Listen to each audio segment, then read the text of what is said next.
Welcome to the Deep Dive. If you are learning English, you have undoubtedly run into that wall of frustration.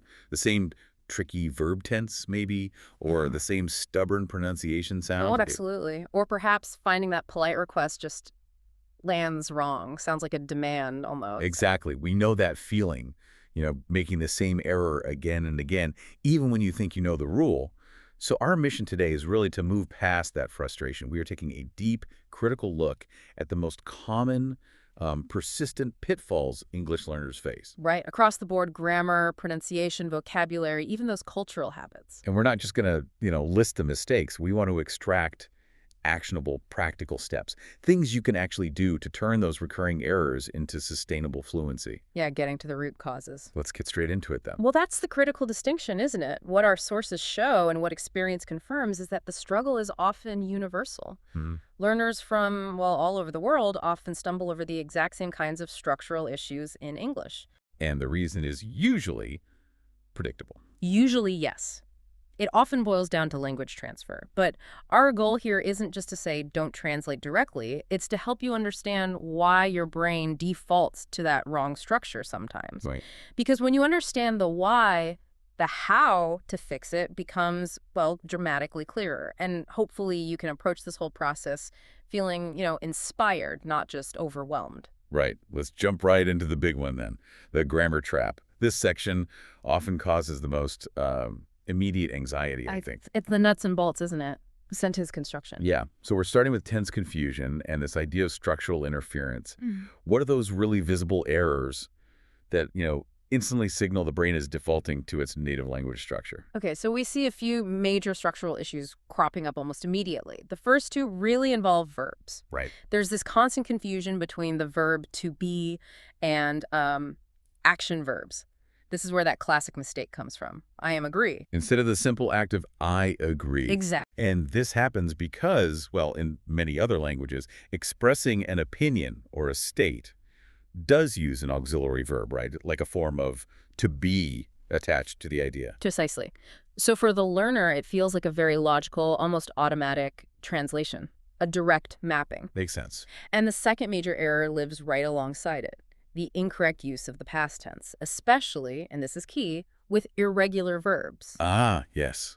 The irregulars. So the learner is clearly talking about something finished, something that happened yesterday, but they revert to the base form. They say, yesterday I go to the market. When it needs to be yesterday I went to the market. Right. That necessary but irregular form, went, gets bypassed. The brain seems to prioritize the core meaning of the verb go rather than adding the required English inflection for past tense. And let's face it, English is notoriously irregular. It makes that simple past tense a bit of a minefield for learners. It really can be. So the deep root cause here is what we call negative language transfer. The patterns from your first language are kind of imposed incorrectly onto English. That's the core mechanism, yes. But let's expand the grammar trap beyond just verbs, because our sources also highlight two other areas that cause these persistent, maybe lower level, but still noticeable errors: articles and prepositions. Ah, yes. The silent killers of grammatical fluency, you could almost call them. Okay, explain. Why silent killers? Well, take articles a and the. They are hugely complex, partly because they often have zero direct equivalents in many languages, particularly thinking about many Asian or Slavic languages. So if your first language, your L1, doesn't distinguish between definite and indefinite nouns with separate little words, You simply won't automatically use them in English. Or sometimes you might overuse the because you're not sure when not to use it. can you give an example? Sure, an article-less language learner might say something like, I bought a new car, instead of the natural English, I bought a new car, if it's just any new car, indefinite, non-specific. Or I bought the new car, if it's a specific one we already know about. Exactly. Now, as listeners, we can usually figure out the meaning from context, but the absence of those articles, or their misuse, creates a slightly unnatural, maybe fragmented quality to the speech. And the learner often doesn't even realize they're making the mistake. Precisely. Because the whole concept might not exist in their native linguistic frame of reference. It's not a lack of knowledge about a versus the. It's the lack of an ingrained need for an article at all. So it's less a mistake of knowledge, more a mistake of structural necessity in English that isn't there in their L1. Well put, yes. And prepositions, words like in, on, at, to, are equally frustrating, maybe even more so. More. Because their usage is often so idiomatic, it doesn't always follow clear logic. Right. They rarely translate directly, do they? Almost never reliably. Think about it.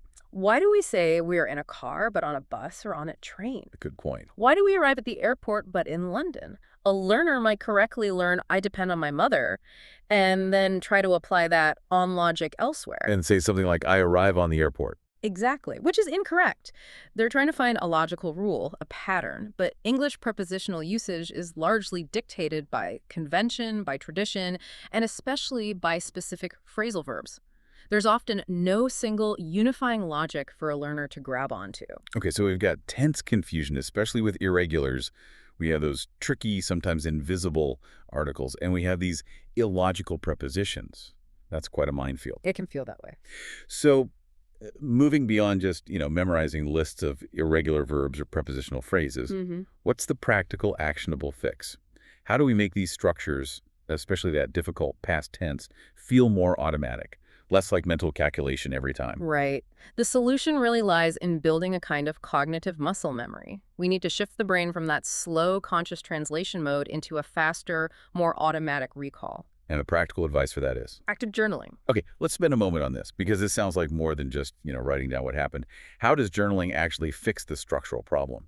How does it build that muscle memory? It works by creating a controlled, low-pressure practice environment that forces high-frequency usage of the specific structure you're targeting. Okay.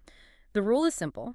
Every single day, the learner writes maybe just 3 to 5 sentences about their day or yesterday's events or maybe plans for tomorrow.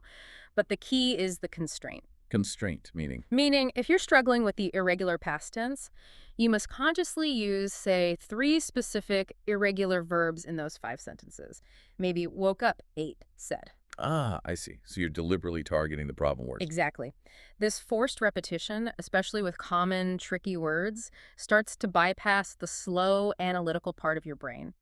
You're not thinking, okay, what's the past tense of eat? You're training the neural pathways to select ate automatically in the context of yesterday. So you're essentially training your brain to make the correct form feel natural over time through repeated contextual use. Precisely. You're integrating the correction into a useful, low-stakes daily habit.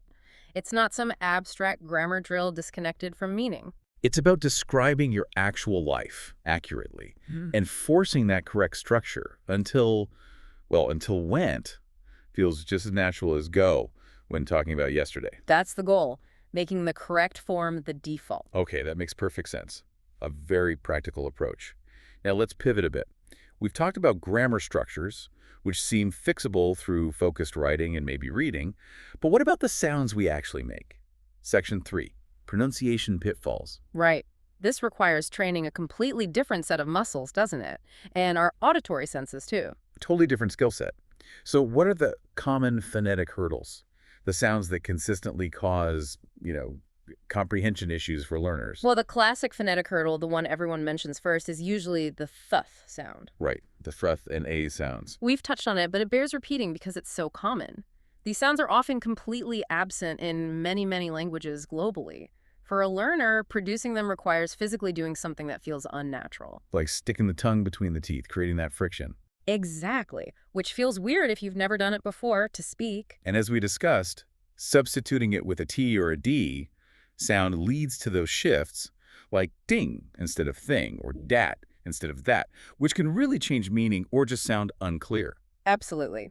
But let's look beyond T. What's another major phonetic challenge we identified? The confusion between the V and W sounds V versus W. Yes. This is a major issue, particularly for speakers of languages like Spanish or German, for example, where the distinction might be different or non-existent. And physically, they're made quite differently. Entirely differently. The W sound involves rounding the lips, almost like you're going to blow a kiss water. Well, right. Whereas the V sound involves touching the bottom lip lightly to the upper teeth, creating friction, very voice. Okay. When a learner struggles to make that distinction, or substitutes one for the other, confusion can easily happen. Imagine someone saying, I went to the village. Instead of, I went to the village. Exactly. To the speaker, it might feel like a tiny difference. Maybe they don't even hear it themselves. But for the listener, it requires a little moment of cognitive processing. Ah, they mean village. It momentarily disrupts the flow. Okay, let's expand this list, though, because TH and VW aren't the only pronunciation mountains to climb. Oh, definitely not. The sources also really highlight the intense difficulty many learners have with the RL distinction, particularly, perhaps, East Asian speakers. Yes, the R and L sounds. This is often a structural issue in the learner's first language. If your native language uses only one liquid consonant sound in that phonetic area, or if the sounds are distributed differently. Your brain basically perceives R and L as variations of the same sound, or just struggles to differentiate them consistently. Right, even though producing them in English requires radically different tongue placement. The English R sound typically involves curling the tongue back in the mouth, not touching the front teeth. Like in rock, red. hmm While the English L sound requires the tip of the tongue to touch the alveolar ridge, that little bump just behind the upper teeth. Like in lock, Yeah. lead. Exactly. If these get confused, words like rock and lock or rice and lice can sound identical, which, again, can completely change the meaning of a sentence. Definitely. And then there's the whole world of English vowel sounds. That's another big one. Vowels are a nightmare, honestly. We just have fewer letters than we have distinct vowel sounds, which is confusing from the start. It absolutely is. Depending on the dialect of English, you're looking at around 14 to 16 distinct vowel sounds, maybe even more. Which is far more than many other languages, like Spanish or Japanese, for instance. Right. And this creates all sorts of potential confusion, most commonly the short versus long vowel distinctions. Think about the difference between the short sound in ship. And the long eyes sound in sheep. Precisely. If a learner uses the wrong vowel length or tongue position, they are literally talking about two different things: a ship versus a sheep, live versus leave, bit versus beat. And the spelling often doesn't help, does it? It's not always a reliable guide to the sound. Not reliably at all. Read can be pronounced two ways depending on tense. Food and good look similar but sound different. It's complex. So, okay, we have multiple physical hurdles here. Making sounds that might not exist in your L1, putting your tongue and lips in unfamiliar positions. We can't really fix these just by writing things down in a journal. No, this requires auditory and muscular training. So what's the practical strategy here? How do you train your mouth and your ear effectively? The core strategy is auditory immersion combined with, and this is a crucial, aggressive self-correction. Auditory immersion meaning listening a lot. Listening a lot, yes, but actively. Engaging with English media shows, podcasts, YouTube videos, whatever you enjoy. But the goal has to shift from just passive listening, understanding the gist, to active production. Okay, and how do you make that shift? What's the aggressive self-correction part? This comes back to the technique we touched on earlier. The most powerful tool, and I'd argue it's almost non-negotiable for serious pronunciation improvement, is recording yourself. Right. That sounds intimidating. I think many people have an inherent cringe factor when it comes to listening to their own voice, especially making mistakes. Oh, absolutely. It is intimidating at first. There's definitely a cringe factor. So how can a listener overcome that? And also, isn't it incredibly time-consuming to constantly record and listen back? Both valid points. First, you have to reframe the cringe, that cringe feeling. That's actually valuable data. How so? When you're speaking in a real conversation, your cognitive load is massive. You're thinking about meaning, grammar, finding the right words, understanding the other person. Right, your brain is juggling a lot. Exactly. And in that context, your brain tends to filter out your own pronunciation errors because they aren't critical to the immediate task of getting your meaning across, usually. You don't hear your own mistakes accurately in the moment. But by recording yourself and then listening back later, separately from the act of speaking, you shift your focus. Your cognitive load is much lower. You're no longer the speaker trying to communicate. You become the objective listener, focused purely on the acoustics. I see. That separation is key. It's the core of the fix. The practical technique is listen to a short phrase from native speaker media. Pause it. Repeat the exact phrase immediately. Record yourself saying it. Then, and this is the vital part, compare your recording directly against the native speaker sound. Back-to-back comparison. Yes, you're training your ear to actually recognize the subtle differences, the vowel sound, the intonation, the consonant articulation, and simultaneously, you're training your mouth to feel the correct physical placement needed to bridge that gap between your sound and theirs. So it targets the specific error you're making right now. Precisely. Yes, it takes a bit more time than just passive listening, But it's incredibly efficient because it's targeted practice focused on your specific challenges, not just generic exercises. So essentially, you're turning yourself into your own highly specialized language correction app. That's a great way to put it. Okay, that makes the potential pain or cringe of listening to yourself seem much more worthwhile. It's diagnostic.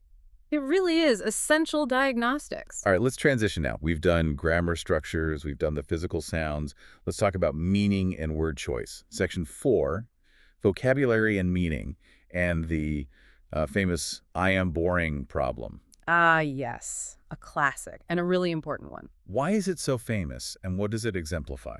It's a perfect example of what we call semantic confusion that results actually from a grammatical error, a very subtle one. Okay. It uses a simple grammatical shift, the difference between an active participle, a-ing ending, and a passive participle, aid ending, to convey a meaning that is 180 degrees opposite of what the learner intends. So the learner means to say. They mean to say, I am bored, as in, I am passively receiving the state or feeling of boredom. Perhaps the situation or movie is boring them. But instead they say. They say, I am boring. Which means? Which means I actively cause boredom in other people. Like, my personality is boring. Oof. Okay, that's not good. That conveys a really negative and potentially quite self-deprecating social impression, doesn't it? Deeply negative, yes. And almost certainly inaccurate. The listener's brain automatically registers that active participle, the ending form, as indicating that the person speaking is the source or the cause of the feeling. Just like if you say something is confusing, it causes confusion. Exactly. Or if someone is interesting, they cause interest in others. Whereas if you feel the emotion, you use the ENIT form. I feel confused, I feel interested, I feel bored, I feel tired. Precisely. So teaching this distinction clearly, the active participle, inging, describes the cause of the feeling. Example, the job is tiring, the book is interesting. While the passive participle, ended, describes the result or the emotional state of the subject. Example, I feel tired, I'm interested, is crucial. It seems like a small grammatical point, but mastering it really elevates communication. Instantly. Because it removes that potential for social awkwardness or misrepresentation, and it applies across a whole range of emotion adjectives. Interested, interesting, confused, confusing, tired, tiring, exciting, amazing mating. Got it. That structural clarity on participles is key for meaning. Now, what's the other major vocabulary trap you mentioned? Something about learners rushing into advanced vocabulary. Yes. This happens quite frequently. Often when a learner reaches a sort of intermediate plateau, they start actively memorizing more sophisticated, less common words. Which sounds like a good thing, right? Expanding your vocabulary. It can be, but only if done right.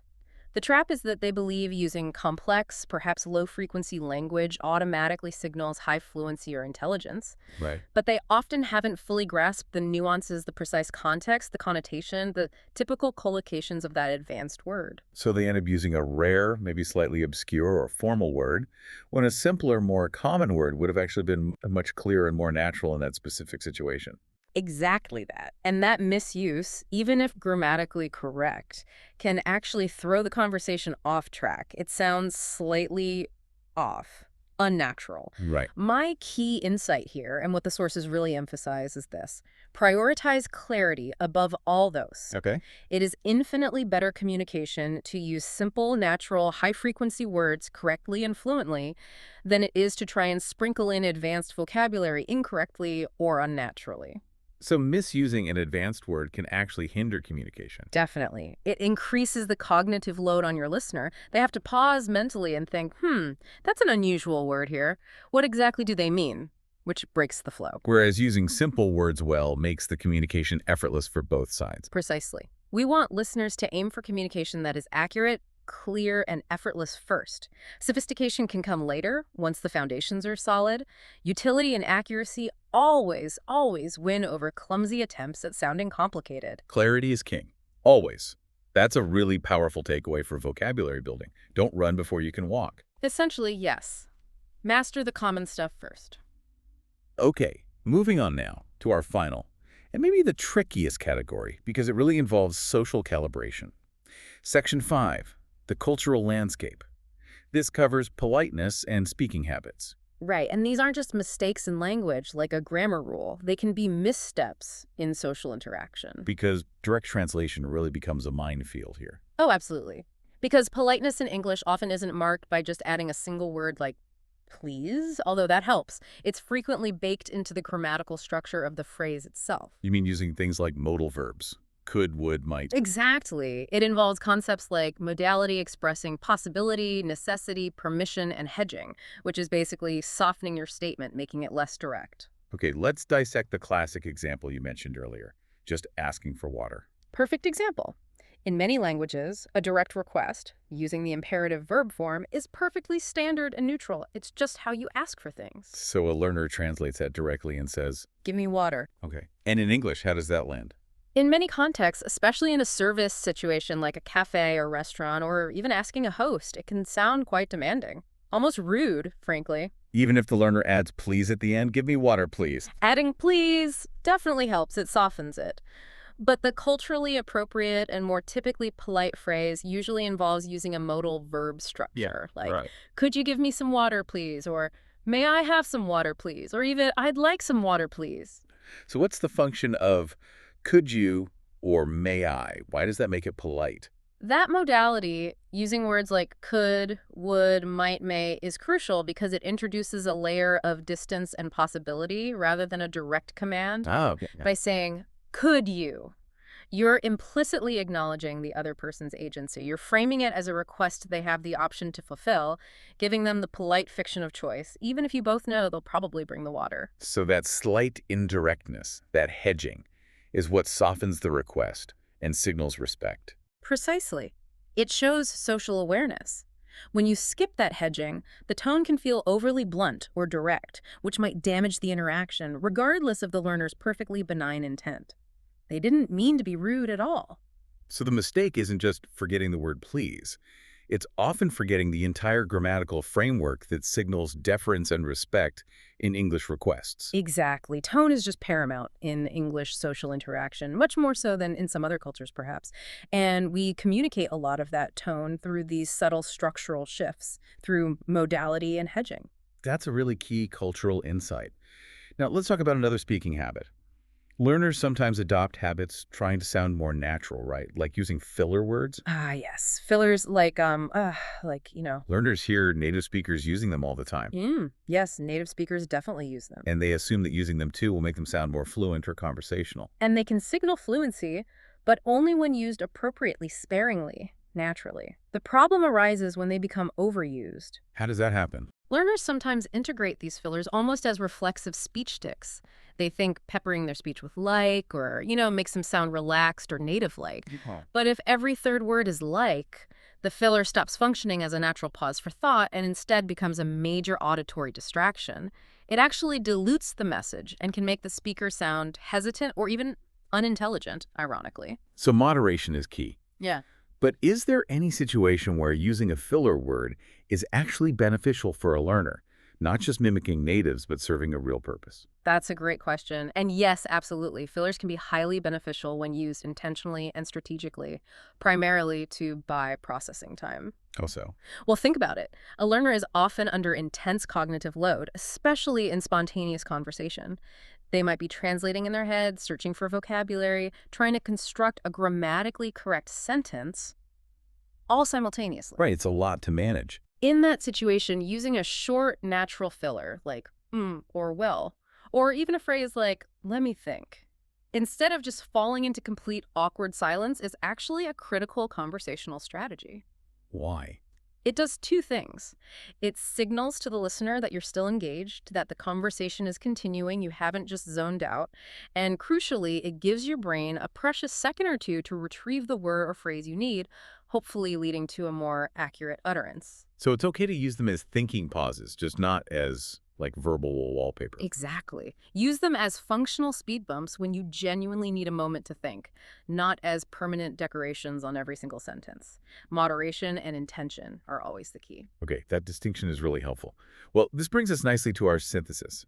We've covered 4 huge areas of really common persistent mistakes, from the invisible nature of articles and the physical challenge of sounds, to the social danger of saying, I am boring, and the nuances of politeness. It's a lot to take in, I know. So now, let's try to consolidate these solutions. Let's boil it down into maybe 4 core, high-impact strategies for you, the listener, to take away and actually use. Right. These strategies aim to consolidate the cognitive fixes, like journaling, and the physical fixes, like recording, that we've discussed. They're designed to help transform practice from just, simple repetition into actual noticeable progress. Okay, strategy number 1. The first core strategy is really about optimizing the quality of what you take in, we call it. Prioritize input. Listen more than you speak. Listen more than you speak. Why? Because it's the fundamental principle that drives language acquisition. High-quality input leads to higher quality output. You have to actively train your ear first. Train it to recognize what? To recognize the correct tense patterns as native speakers use them, to notice the appropriate use of modality in requests, to hear the subtle but crucial differences between vowel sounds like ship and sheep. You need that good data in your brain before you can reliably produce it yourself. So, better listening leads to better speaking. Makes sense. What's strategy number 2? The second strategy links directly back to overcoming those phonetic challenges and maybe even some of those grammatical blind spots. The self-correction tool. Record yourself. We stressed this earlier.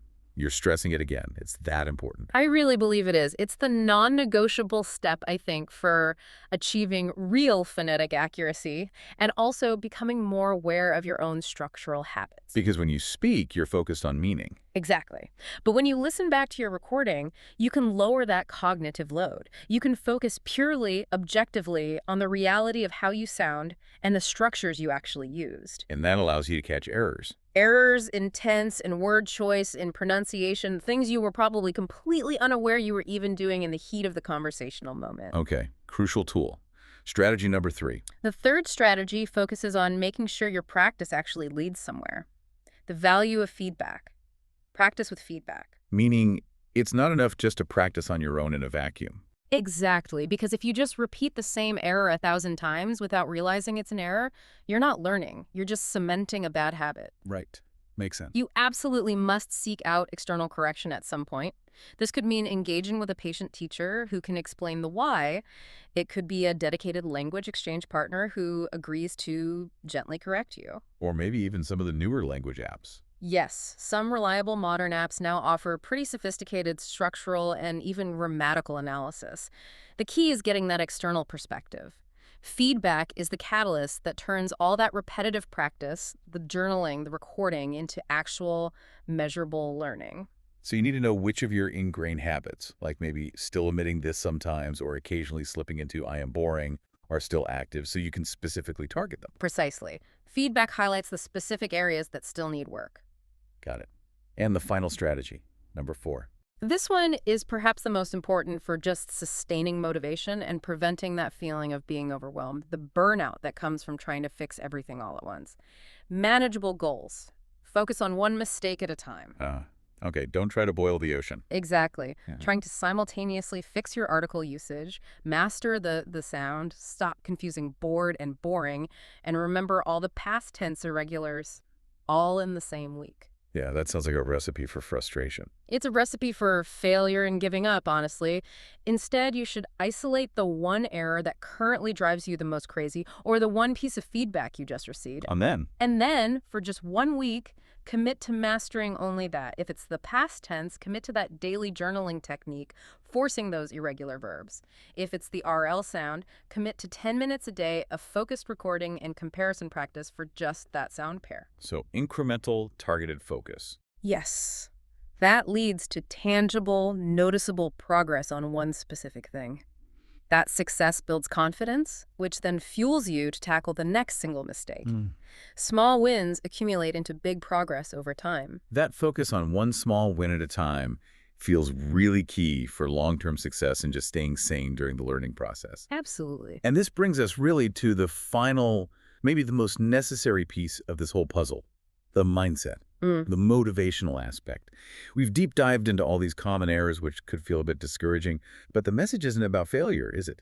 Never, not at all. I think the most important mindset shift, the one that unlocks progress, is learning to embrace your errors. Embrace mistakes? How? Every single error you make, whether it's saying go ed instead of when, Yeah. or mixing up ship and sheep, or forgetting to say could I, it's not a sign that you're failing. It's actually concrete proof that you are actively engaging with the language. You're trying, you're experimenting, you're moving So forward. mistakes are data. Mistakes are just data points, valuable ones.